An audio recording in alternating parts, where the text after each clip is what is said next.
Assalamualaikum warahmatullahi wabarakatuh. Waalaikumsalam. Yang terhormat Bapak Ibu yang sempat hadir di webinar pada malam hari ini, perkenankan saya berbagi atau sharing nanti tentang bagaimana sejarah atau kebudayaan di Palembang, yang tentunya kalau kita membincangkan tentang Palembang tak luput dari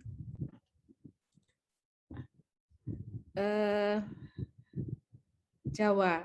Artinya bahwa sejarah Palembang itu atau kebudayaan Palembang itu terkait erat dengan kebudayaan di Jawa, dan salah satunya adalah kebudayaan itu adalah wayang. Sebagaimana yang kita ketahui bahwa wayang dalam berbagai literatur maupun referensi itu dikenal sebagai salah satu oleh Wali Songo dulu ya, sebagai bagaimana islamisasi lewat kebudayaan melalui seni wayang itu digunakan oleh salah satu wali 9 di Jawa. Dan sebagaimana kita ketahui juga nanti bahwa seni wayang tersebut itu diadopsi dari seni atau kisah Ramayana dan Mahabharata. Nah, mungkin Bapak Ibu sekalian banyak yang sudah tahu atau barangkali baru mengenal bahwa di Palembang pun ternyata ada wayang dan disebut dengan wayang Palembang. Dan seni wayang Palembang ini di masa lalu bisa dikatakan eksis. Artinya seni wayang ini dipagelarkan gitu, yang memenuhi dalam konteks hiburan ya. Kalau sekarang kan hiburan kan karena ada bisa dikatakan globalisasi gitu. Jadi ranah atau panggung untuk mengisi hajatan dan sebagainya itu penuh dengan seni-seni yang kontemporer, bisa dikatakan seperti itu. Sedangkan ternyata wayang Palembang ini pernah eksis di masanya gitu. Jadi artinya panggung atau hiburan di tengah masyarakat, hadir dalam hajatan, itu ternyata wayang Palembang itu pernah eksis. Dan bisa dikatakan saat ini eranya wayang Palembang itu ya generasinya di Palembang, beberapa informasi yang ada itu masih ada dan melestarikan. Namun demikian untuk bisa dikatakan pentas dalam panggung-panggung hiburan atau hajatan itu sudah mulai hampir bisa dikatakan jarang seperti itu. Namun demikian bukti-bukti tentang keberadaan wayang Palembang ini ternyata ada dalam manuskrip-manuskrip yang ada disimpan di masyarakat Palembang ataupun yang ada di Perpustakaan Nasional Republik Indonesia. Jadi melihat wayang Palembang ini ternyata bisa diambil dari dokumentasi manuskrip bahwa ternyata masa di Palembang dimungkinkan dalam konteks historisnya, meskipun sumber-sumber untuk mendukung itu bisa dikatakan sangat minimal, masa kesultanan dulu ataupun awal kemerdekaan, bahkan menurut informasi pernah dipertunjukkan di TVRI Palembang di awal abad 20 atau pertengahan awal abad 20. Nah, informasi juga menyebutkan ya keturunan dalang-dalang Palembang, barangkali salah satu bagaimana era bisa dikatakan eksistensi itu memudar, barangkali dengan dalang-dalang yang sudah dikatakan wafat kemudian tidak tergenerasikan gitu ya dalang-dalang di wayang Palembang itu, sehingga eksistensi atau keberadaan wayang Palembang bisa dikatakan ya bisa dikatakan memprihatinkan, atau dikatakan generasi-generasi sesudahnya itu menjadi kurang meminati atau dan sebagainya. Namun di Palembang sendiri untuk jejak historis atau jejak materialnya ya, material wayangnya sendiri, meskipun ada informasi bahwa oleh karena sesuatu hal bencana ya, kalau tidak salah kebakaran, itu sempat wayang-wayang itu terbakar. Bisa jadi sekarang yang menyimpan dari generasi dalang seperti itu, yang menyimpan keberadaan wayang Palembang itu, bisa jadi beberapa di antaranya ya itu adalah duplikasi. Mungkin sedikit sumber yang bisa saya tampilkan sebagai gambaran wayang kulit Palembang ya, itu dari sumber di online seperti itu, seperti ini. Artinya memang meskipun disebut wayang kulit, mungkin nanti dalam konteks penampilan, kemudian alur cerita, pagelarannya itu tentunya berbeda dengan wayang kulit yang ada di Jawa tentunya. Kemudian juga perbedaannya itu selain penggunaan bahasa yang sudah menggunakan bahasa lokal ya, bahasa Melayu Palembang, juga nanti dalam penamaan nama-nama wayang itu tersendiri. Kemudian juga kalau di Jawa itu pagelaran wayang itu pakemnya kan pasti ada dalang, ada sinden, kemudian ada gamelan yang sangat lengkap seperti itu ya. Nanti bedanya di Palembang memang sangat bisa dikatakan minimalis seperti itu. Artinya pagelaran pun dalam konteks jejer ya, bukan jejer. Mohon maaf Bu Nini, saya lupa menyapa Bu Nini. Salam Ibu, sehat dan mudah-mudahan selalu sehat ya. Lupa ini guru terima kasih, saya. Bu. Monggo Bu, silakan. Ya, terima kasih Ibu Nini atas perhatiannya dan bersilaturahim malam ini Ibu melalui webinar ini. Mohon izin Ibu. Monggo Bu, senang sekali saya. Baik, Bapak Ibu, saya lanjutkan. Jadi keberadaan wayang Palembang memang menunjukkan bisa dikatakan bagaimana hubungan Jawa dan Palembang ini erat. Memang dalam konteks historisnya memang bagaimana Palembang menjadi protektorat ya, menjadi wilayah kekuasaan Jawa di bisa dikatakan abad-abad 1000 sebelum Kesultanan Palembang sendiri nanti secara otonom Sultan Palembang kemudian menyatakan berdiri menjadi sebuah kesultanan yang otonom seperti itu.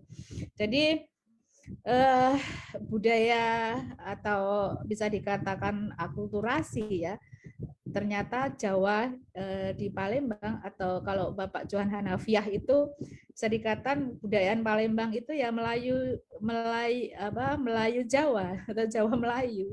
Itu bisa dilihat dari serapan bahasa-bahasanya. Bahasa Jawa itu ternyata ya banyak serapan bahasa Palembang itu ternyata banyak serapan bahasa Jawa seperti itu Bu Nini. Ternyata ya ada banyu, kemudian diaturi itu sama itu dan lain sebagainya. Ternyata saya bahasa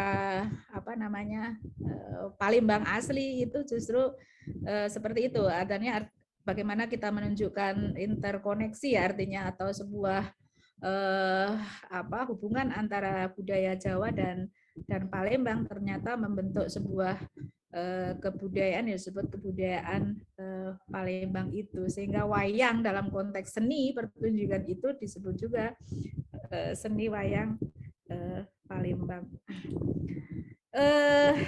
Jadi wayang kulit Palembang ini wayangnya terbuat dari kulit sama dengan di Jawa ya.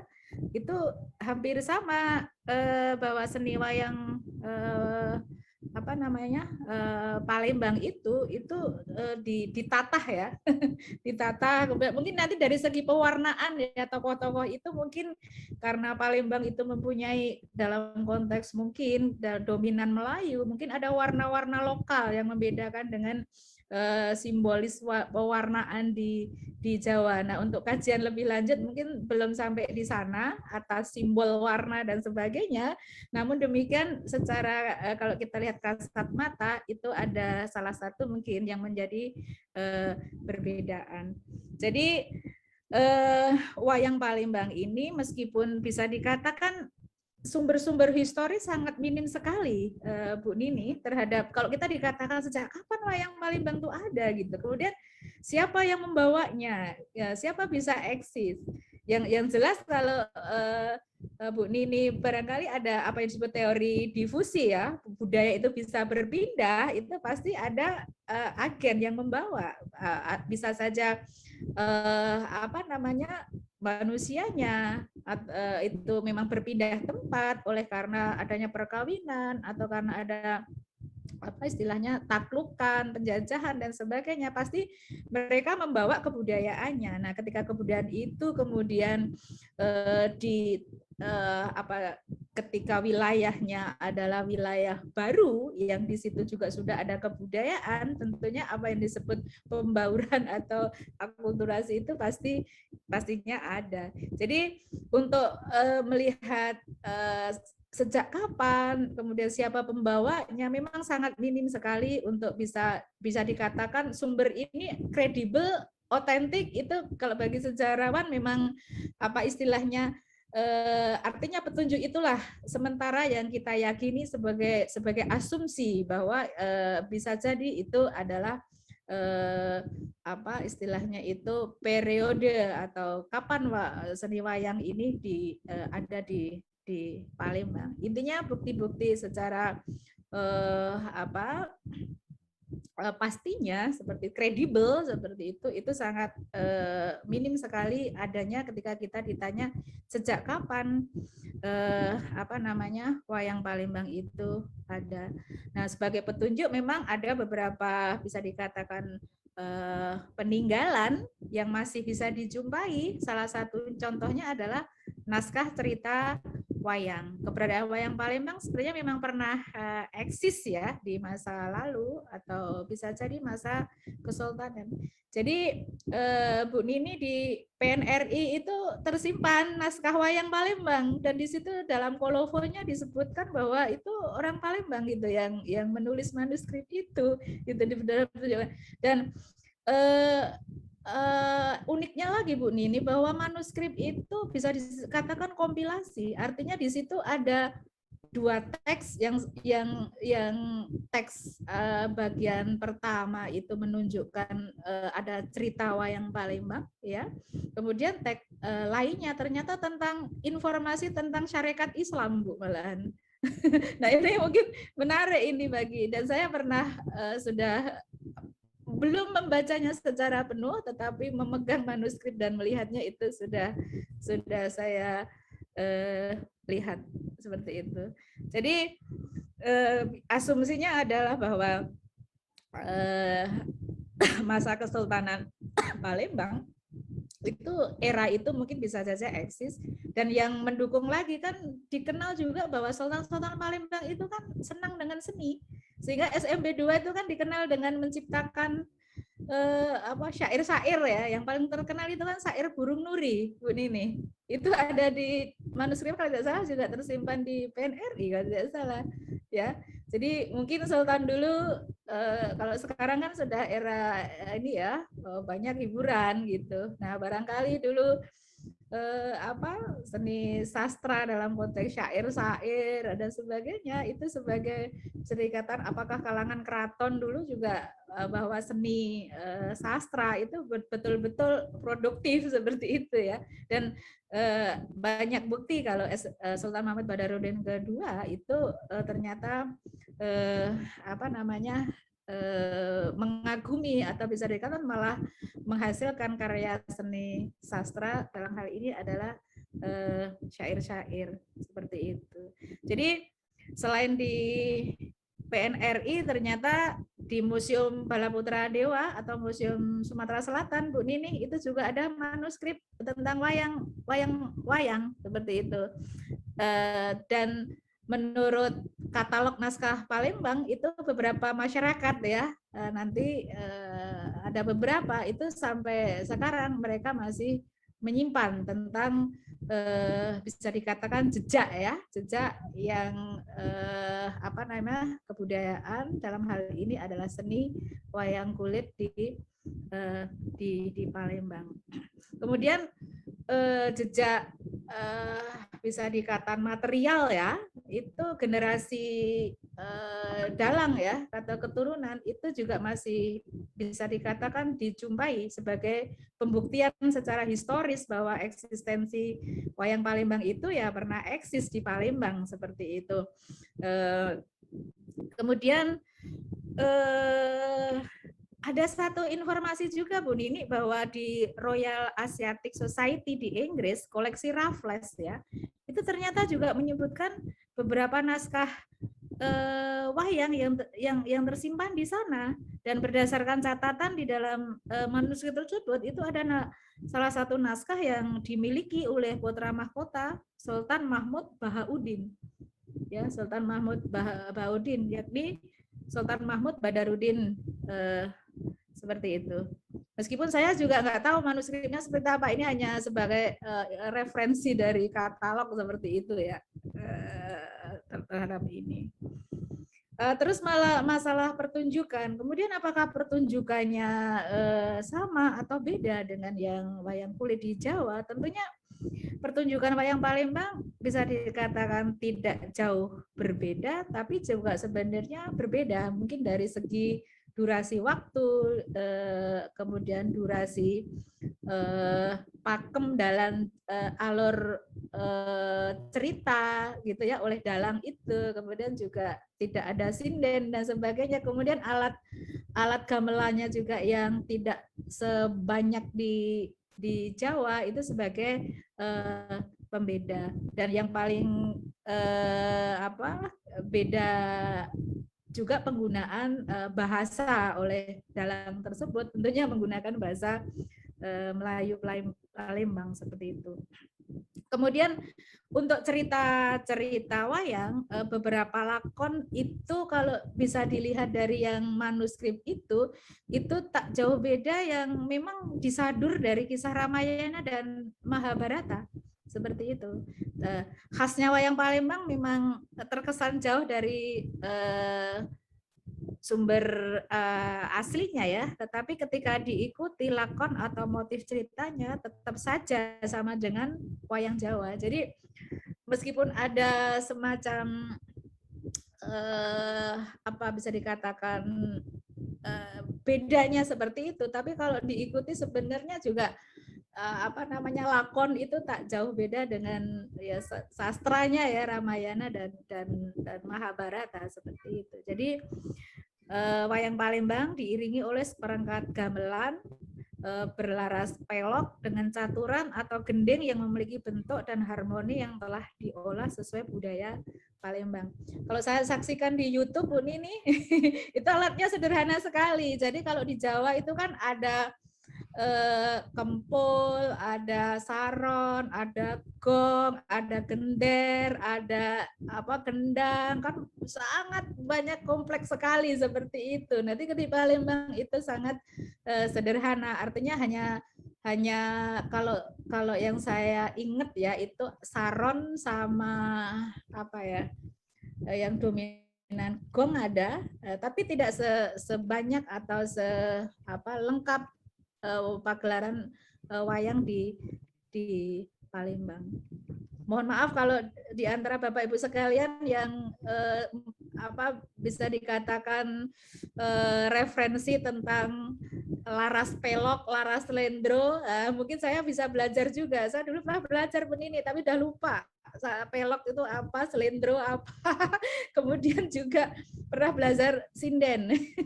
Dulu saya pernah saya sekolah di Muhammadiyah Jogja itu ada menjadi tim ini apa namanya nyinden, karena di sekolah itu ada apa istilahnya itu ekskulnya itu adalah gamelan. Kalau kita belajar kadang di itu museum di Ponegoro itu kita belajar gamelan juga di sana itu.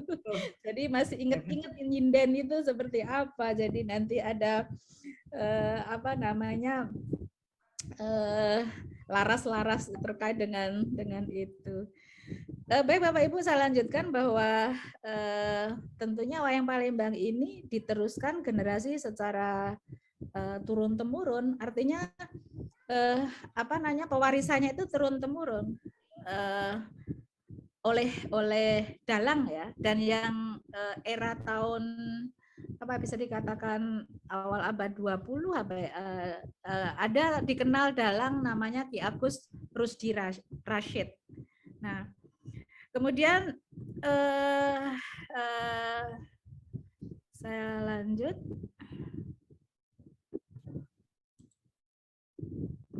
Nah, jadi bahasa yang menjadi pembeda tadi ya, bahasa Melayu Palembang itu tentunya pertunjukan itu menggunakan bahasa-bahasa tersebut. Kemudian tadi juga ya warna kan, ternyata benar bahwa penggunaan mungkin simbol-simbol yang diterapkan dalam wayang kulitnya sendiri mungkin sudah kelokalan itu menjadi identitas ya, karena Palembang mungkin ada filosofinya terhadap warna-warna lokal. Demikian juga di Jawa seperti itu. Ternyata selain batik juga ternyata seni lukis di wayang itu juga ternyata ada filosofinya dari kebudayaan lokal baik Jawa maupun Palembang. Dan perbedaan juga ternyata dalam durasi dalam pagelaran tersebut. Ya, beberapa referensi itu menyebutkan kalau durasinya itu kurang lebih 1 hingga 3 jam seperti itu. Kalau wayang di Jawa kan sampai ini Bu Nini ya, semalam suntuk ada itu. Ya, semalam suntuk. Itu saya waktu kecil kan tinggal di Gunung Kidul Bu Nini. Itu hiburan hampir tiap kalau ada hajatan itu saya bisa jalan berapa kilo rame-rame untuk nonton semalam suntuk wayang, karena di Gunung Kidul ya di Wonosari itu benar-benar seni wayang itu sejak saya kecil itu sangat populer seperti itu. Bahkan sampai sekarang ya mungkin di Jawa untuk Desnatalis UGM itu kan ngundang wayang ya Ibu. Seperti itu.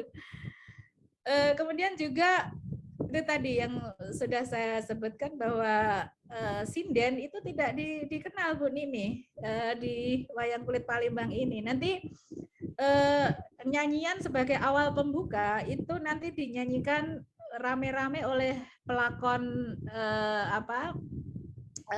gamelan itu sendiri seperti itu. Jadi apa namanya sinden itu tidak dikenal dalam pagelaran wayang Palembang. Kemudian juga penamaan tokoh. Penamaan tokoh ternyata memakai dalam konteks apa bisa dikatakan strata atau gelar yang berlaku di Palembang itu ada Ki Agus seperti itu. Jadi Ki Agus Petruk, Ki Agus Gareng seperti itu.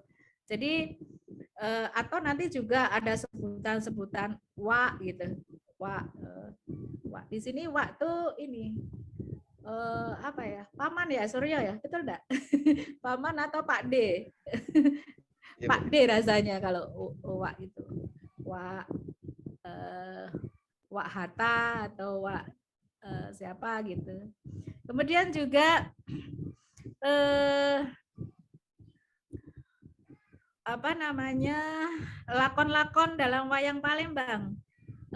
Itu kalau dalam nama manuskrip memang ada lakon Bambang Tokseno seperti itu. Prabu Indropuro, Bambang Gandowijoyo, Pandowo Lebur, Petruk Munggah Ratu, Arjuno Semar Kembar, Seperti itu. Intinya Bu Nini, penggunaan aksara Jawa itu di awal Kesultanan Palembang itu masih dipakai. Itu selain nanti tertera ada jejak ya, naskah Piagam Palembang itu menggunakan di museum masih bisa, di Museum Palembang masih kita bisa saksikan aksara Jawa dan bahasa Jawa. Nah, yang Bambang Tokseno di manuskrip itu aksara Jawa Bu Nini. Ya, cerita tentang wayang Palembang itu menggunakan aksara Jawa dan bahasa Jawa. Makanya saya karena sudah lupa ya, dulu kan kalau kita sekolah di Jogja kan dari SD itu belajar bahasa Jawa. Tapi sekarang sudah lupa Hono Coroko itu. Tapi itu ditulis dengan aksara dan bahasa Jawa. Nah, kalau kita melihat sisi historisnya, beberapa referensi menyebutkan bahwa era wayang di awal paruh ketiga lah ya, 1930-an, itu sudah kelihatan mundur gitu. Pada tahun 78 ada persatuan yang disebut Pepadi ya, Sumatera Selatan, Sumsel. Nah, RRI Palembang itu masih ini Bu, tapi wayang Jawa. Dalang-dalang dari Jawa itu masih apa namanya di malam-malam Minggu dan sebagainya itu di RRI-nya Bu. Jadi masih disiarkan itu. Saya kalau ini untuk nostalgia gitu sering mendengarkan pagelaran yang diputar atau ditayangkan oleh RRI Palembang itu, tapi wayang Jawa, artinya pakai bahasa Jawa juga, bukan wayang Palembang ya. Jadi Pepadi Sumatera Selatan berusaha membangunkan dan menampilkan kembali kesenian tradisional wayang Palembang yang kondisinya bisa dikatakan ya memprihatinkan seperti itu. Nah, ini tokohnya Ki Agus Abdul Rasid bin Abdul Roni. Ini dikenal dalang wayang Palembang di era 1960-an. Ya. Jadi intinya adalah bahwa era awal atau bisa dikatakan akhir ya abad 20 seperti itu semakin bisa dikatakan mengalami kemunduran seperti itu ya. Nah, kembali ke kalau kita bincangkan konteks historisnya itu sejak kapan keberadaan wayang Palembang, memang saya sudah sampaikan tadi sampai saat ini belum bisa dikatakan sumber yang kredibel dan otentik secara pastinya gitu ya, yang menyebutkan secara pasti itu bisa dikatakan belum ditemui. Namun demikian ada salah satu sumber bahwa pada Masya Aryo Damar ya atau Aryo Dila yang berkuasa di Palembang ya, jadi dulu Palembang itu adalah protektorat ya, taklukan dari ketika Sriwijaya mengalami kehancuran, kemudian Palembang menjadi protektorat kekuasaan dari Majapahit ya, seperti itu Bu Dini ya. Kemudian kan nanti juga bagaimana Demak, Pajang, kemudian Mataram, dan eranya seperti itu. Kemudian baru nanti Kesultanan secara otonom menjadi sendiri. Jadi dalam konteks historis, meskipun saya tidak yakin ini sumber ini kredibel atau otentik gitu ya, mungkin masih perlu diuji kebenarannya. Artinya bahwa diyakini bahwa era atau bisa katakan seni wayang Palembang ini ya berasal dari Jawa, oleh karena dalam konteks historisnya ada hubungan bagaimana hegemoni atau kekuasaan di Palembang itu ada terkait dengan kekuasaan di Jawa pada masa tersebut gitu loh. Jadi kemudian keberadaan Palembang ketika masa bisa dikatakan elit Jawa ya, artinya kan dalam keberlanjutannya tersebut itu semakin diyakini bahwa memang pasti ada kaitannya kalau kita lihat dari teori difusi juga bahwa perpindahan budayaan itu pasti ketika ada juga perpindahan dari masyarakat atau manusia yang berpindah biasanya membawa kebudayaannya seperti itu. Jadi mengutip dari tokoh atau budayawan dari Palembang ya Johan Hanafiah itu ternyata 1943 itu pementasan wayang dalam ranah hiburan populer gitu ya, dalam hajatan itu masih bisa disaksikan oleh masyarakat, bahwa dikatakan oleh Johan Hanafiah bahwa pertunjukan tersebut bersama Kiai Haji Muhammad Asyik ya, ini ulama Palembang, yang selain itu juga informasi bahwa pagelaran wayang di tahun 1983 itu pernah ditayangkan di TVRI Palembang seperti itu. Nah, kemudian juga informasi yang lain yang menyebutkan kalau siapa pembawanya kira-kira itu bisa dikatakan putra dari Sunan Kudus seperti itu, sebagai salah satu wali 9. Dan namun demikian tentunya yang saya bincangkan di awal, tentunya sumber ini mungkin perlu bisa dikatakan kredibel dan otentik ya, karena ini beberapa literasi atau informasi dalam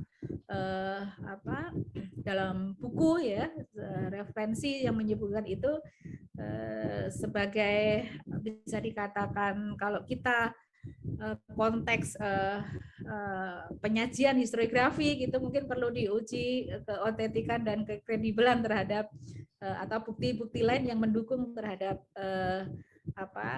sumber yang dikemukakan oleh para pengkaji yang ada seperti itu. Intinya bahwa terlepas dari beberapa sumber di atas tadi mengenai mana yang benar, kemudian tentunya banyak bukti yang menunjukkan bahwa seni wayang Palembang itu ceritanya atau bersumber dari adanya tradisi tulis ya, yang menghasilkan karya sastra atau nanti manuskrip tentang cerita wayang. Itu intinya adalah diyakini pernah eksis gitu, menjadi sebuah salah satu bisa dikatakan kebudayaan Palembang itu salah satunya adalah wayang Palembang. Kemudian juga ada kalau kita kutip gitu ya dari salah satu sumber itu bahwa ketika perang Menteng ya Suryo ya 1819 ternyata kemenangan melawan kolonial itu kemudian rakyat itu merayakan dengan di benteng Kuto Besak gitu ya dekat Sungai Musi itu selama 7 hari 7 malam, kemudian dengan memotong kerbau seperti itu. Intinya pesta rakyat lah bisa dikatakan seperti itu. Jadi bicara tentang cerita wayang Palembang, Bu Nini, kita tentunya bersumber dari manuskrip yang ada bahwa di Museum Balaputra Dewa, kemudian juga di PNRI, itu ada judul yang di Museum Balaputra Dewa atau Museum Sumatera Selatan itu Partokromo, Bu Nini. Judulnya Partokromo. Dalam teks tersebut dikisahkan tentang perkawinan antara Arjuna dengan Dewi Suprobo dari Kayangan seperti itu. Nah itu di Museum Palembang Bu ini adanya jejak tersebut. Arjuna Kemudian Wiwaha juga ya. Arjuna Wiwaha Bu itu. Oh Arjuna Wiwaha ya. Oh ya. Mohon maaf kalau keliru saya mengutip dari ini ya dari referensi atau apa. Tapi betul. Ya Partokromo ini. Kemudian manuskrip, aduh mohon maaf.